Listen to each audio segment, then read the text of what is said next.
बोलिए वृंदावन हरिलाल की जय हो। राम रत्न ये ऐसा रत्न है कि इसे ना तो कोई चुरा सकता है, ना कोई बांट सकता है और ना कोई ले सकता है। जो कमाएगा वही इसे यूज कर पाएगा।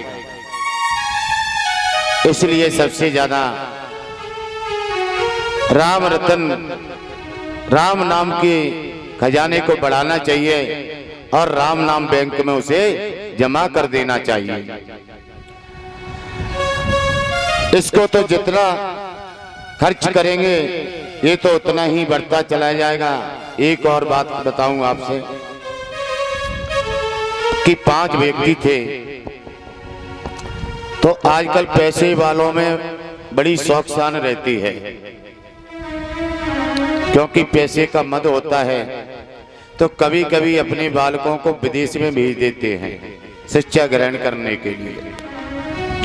शिक्षा तो अपने भारत में भी है। पहले बताइए, सभी लोग भारतवासी अपने भारत में ही विद्या अध्ययन करते थे, मगर ये बताइए अब बालक विदेश में जाते हैं पढ़ने के लिए। जो अपने भारतवर्ष की संस्कृति है वो संस्कृति आपको विदेश में नहीं प्राप्त होगी। 5 व्यक्ति विदेश में गए पढ़ने के लिए, पढ़ करके अच्छी उन्होंने डिग्रियां हासिल कर ली। अब डिग्रियां प्राप्त करके जब अपने भारत में लौटे तो भारत के लोगों को विदेशी वस्तुओं से बड़ा प्रेम होता है। विदेशी चीजें इतनी अच्छी लगती हैं कि मानो उन्हें परमात्मा की प्राप्ति हो गई हो। इतना विदेशी वस्तुओं से प्रेम करते हैं हम लोग। अब बताइए, कोई बालक विदेश पढ़ करके आए, अब उससे बोलो राम राम, तो वो क्या जाने राम राम क्या होता है। वो तो केवल नमस्कार, हाय बाय ऐसे ही तो करते पढ़े लिखे। अब वे प्रणाम करना क्या जाने, क्या राम राम करना जाने, क्या गंगा जी के महत्व को जाने, क्या रामायण को जाने, कुछ नहीं जानते। वो उनके पास में गंगा जी बहती हैं। उन्होंने सोचा ये कोई नदिया है, चलते हैं सैर करते हैं। अब वे गंगा जी को क्या समझें कि गंगा मैया क्या है और गंगा जी का महत्व क्या है। अब जैसे ही गंगा जी के किनारे पहुंचे, बढ़िया एक केवट जी थे, अपनी नौका को लिए खड़े थे।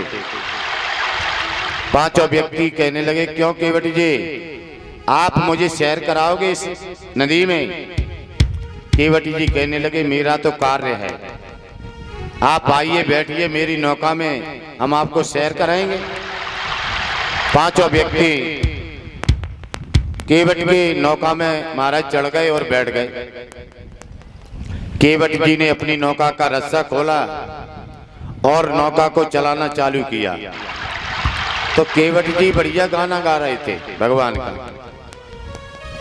क्योंकि जो वृद्ध लोग होते हैं तो पहले अच्छे अच्छे भजन गाते थे। पहले भी देखिए, आप फिल्म देखते हो, संगीत देखते हो, फिल्मों में कितने सुंदर गाना होते थे, मेरी धरती उगले सोना हीरे मोती, अच्छे अच्छे गाने थे।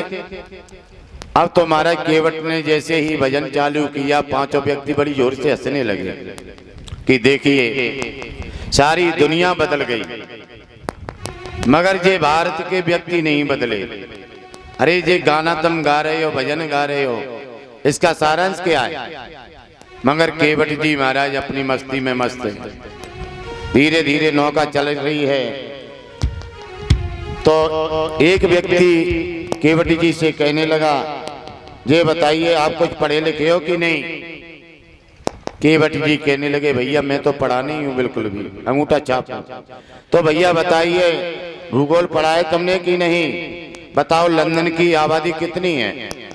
केवट जी कहने लगे, भैया जब मैं पढ़ाई नहीं हूँ, मैं यही नहीं जानता भूगोल शब्द क्या है, तो हम तुम्हें कैसे बता दें कि लंदन की कितनी बड़ी आबादी है। मैं तो जो जानता हूँ केवल प्रभु का स्मरण, प्रभु का कीर्तन करना जानता हूं और मुझे कुछ नहीं आता। एक व्यक्ति बोला, केवट तुम्हारा जीना ही बेकार है, सारी दुनिया बदल गई मगर तुम न बदले। दूसरा व्यक्ति कहने लगा, क्यों? इतिहास तुमने कभी पढ़ा है? बताओ इंग्लैंड में एवरेज कितने होते हैं?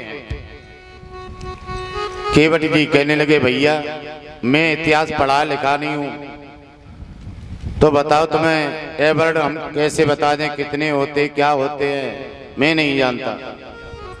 व्यक्ति कहने लगा, तुम्हारा जीना ही बेकार है। केवट की हंसी मजाक उड़ाने लग गए। केवट जी मन में सोच रहे हैं कि जरा नौका को बीच में पहुंचने दो,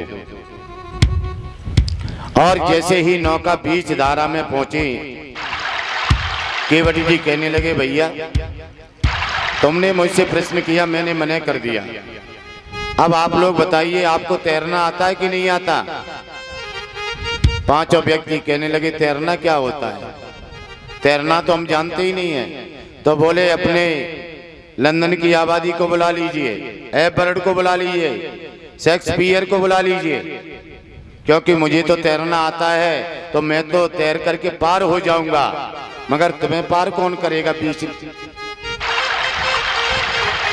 महाराज देखते ही देखते केवट ने अपने वस्त्र उतारे और गंगा मैया में छलांग लगा दी।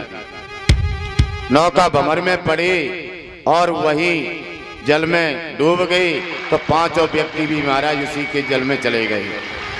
केवट तो तैर करके पार हो गया गोविंद का नाम लेकर के, और वो व्यक्ति गोविंद का नाम नहीं जानते थे, तो बेचारे बीच नदी में डूब करके उनकी सीताराम हो गई।